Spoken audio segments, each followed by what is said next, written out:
eu estou dizendo a vocês é que o advogado da mulher do Maduro também é especialista em gente que quer delatar. Não, há um caso montado com provas concretas que seguiu o devido processo legal e chegou à conclusão de que o Maduro cometeu os crimes que eu citei. E a ingerência sobre do Trump sobre esse processo é zero. Aliás, a imprensa brasileira está repercutindo uma fake news do New York Times sobre isso, que diz que os Estados Unidos recuaram sobre a acusação da existência do cartel dos Los Soles e que o Maduro seria o chefe desse cartel. O que aconteceu, na verdade, é que a acusação está usando outros termos para explicar que o cartel dos Los Soles ele não é um CNPJ, não é uma instituição formal, é uma união de interesses do narcoterrorismo e da oligarquia venezuelana. Tanto é que essa é a primeira acusação citada pela promotoria contra o Maduro. O cartel de Los Soles, então, é um apelido dado a um grupo de pessoas, sobretudo generais, e daí vem o nome, porque eles têm sóis em suas fardas, os milicos brasileiros têm estrelas e os venezuelanos têm sóis em suas fardas, que se reúnem com políticos e oligarcas para transformar a Venezuela em um narco-estado.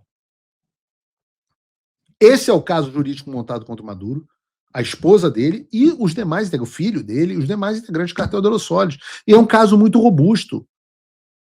E é claro que se há um caso em um tribunal, há também advogados de defesa. E quem são os advogados de defesa de Maduro e da esposa deles? Bom, o Maduro é representado pelo Barry J. Pollock, cujo cliente mais famoso é Julian Assange, do Wikileaks. Se vocês não se recordam, o Julian Assange recebeu 18 acusações de espionagem após expor 250 mil documentos sobre a presença americana no Iraque e no Afeganistão, o que incluía denúncias graves contra os Estados Unidos. Mas o que importa aqui é que, em 2024, o Barry Pollock e o Julian Assange negociaram um plea deal, ou seja, um acordo judicial com os Estados Unidos em que o Assange cumpriria uma pena menor em troca de uma confissão de culpa. Uma delação premiada no português. E se o Maduro decidir fazer a mesma coisa e fizer um acordo com os americanos, me parece que vai ter muita gente em Brasília que não vai dormir. Vai ter muita gente. E o que vocês acham? Respondam aqui no chat. Maduro vai delatar o Lula ou não vai? Bota aqui no chat pra gente, Brunão. A esposa do Maduro, a Cília Flores, é representada por outro advogado que é o Mark Donnelly. E aqui é interessante que o site do escritório de advocacia do Coelho o coloca como sendo especialista em crimes de colarinho branco, litígios empresariais e whistleblowers e quitam actions. Whistleblower e quitam actions são ações em que pessoas em nome do governo dos Estados Unidos delatam e expõem fraudes contra programas federais. A pessoa que denunciou, então, recebe um percentual do dinheiro recuperado, da fraude, ou seja, o que eu estou dizendo a vocês é que o advogado da mulher do Maduro também é especialista em gente que quer delatar. E a gente tem certeza que isso vai acontecer? Evidentemente que não. Mas que o perfil dos advogados me chamou a atenção, e chamou a atenção de outras pessoas, isso sim. E falando no que vai acontecer, o que a gente pode esperar? Bom, o que a gente tem até o momento é que o Maduro se declarou inocente das acusações.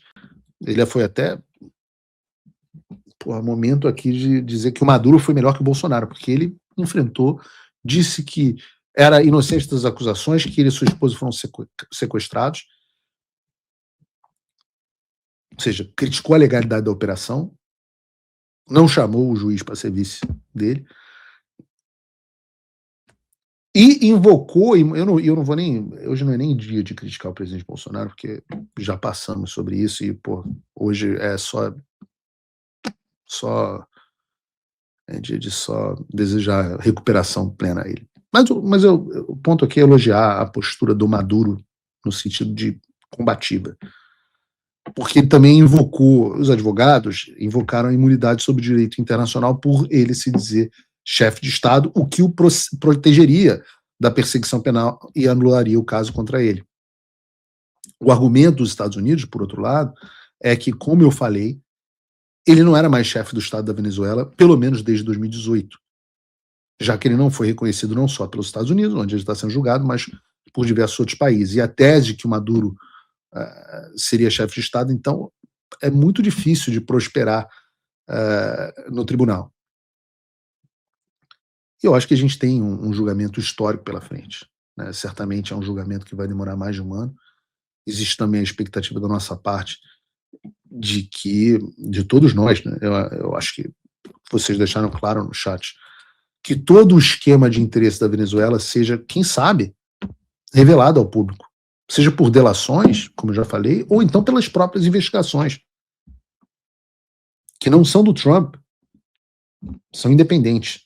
E diferente da tese do Maduro, né, a ideia de que uma delação possa envolver, por exemplo, as lideranças do Foro de São Paulo, muita gente no Brasil.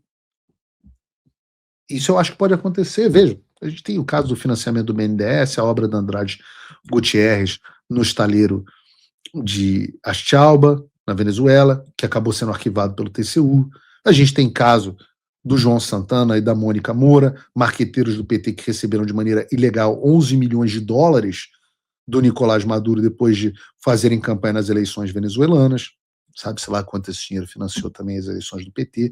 A gente tem as denúncias do Carvajal, que foram repercutidas inclusive pelo presidente da Argentina, Javier Milei, e diz que a Venezuela financiou campanhas de políticos e partidos de esquerda no Brasil, inclusive do próprio Lula.